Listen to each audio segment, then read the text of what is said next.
Good morning, good afternoon, good evening. It depends where you are now. So now, turn back on our party called vocabulary.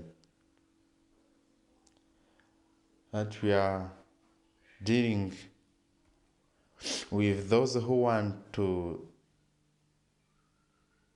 study Kinyarwanda, but he or she already knows English. First, Kinyarwanda is a language that is used by people from Rwanda.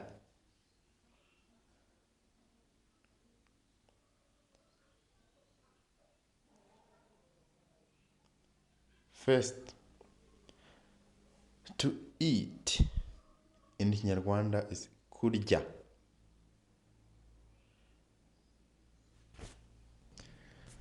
The noun from that verb is ibiryo. Kurya, ibiryo. Number 2, to give. To give, guha. Guha, gutanga. Guha, gutanga. That to have, kugira. To have, kugira. Fite, fite, kugira. To study, kwiga. To study, kwiga. Study, amasomo. Noun from verb to study, which is called study, in Kinyarwanda is amasomo. Kwiga, amasomo. Twize amasomo abiri. To go, kujya, kugenda. To do, gukora. Work, umurimo. Work, umurimo. Journey, urugendo. Journey, urugendo.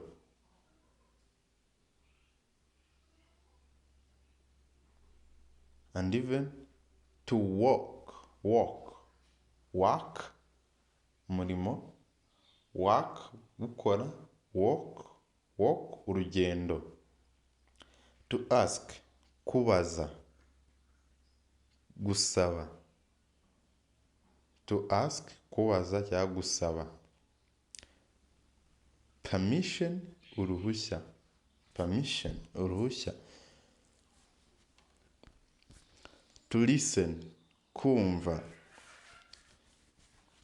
To excuse, gusaba imbabazi. To sleep, kuryama.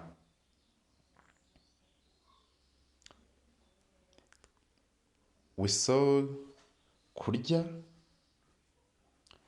ibiryo, gutanga, kugira, kwiga, kujya, gukora, umurimo, kugenda, urugendo, kubaza cyangwa gusaba, kumva, gusaba imbabazi, kuryama. Kurya, to eat, kurya. To sleep, kuryama. To ask, gusaba. To listen, kumva. To give, guha. To study, kwiga. So thank you. I hope you enjoy this video. If you want another video for studying Kinyarwanda, you can make a subscribe and then notification and then share to those who want to study Kinyarwanda. This channel will give you different video which can help someone to study well Kinyarwanda as initiation.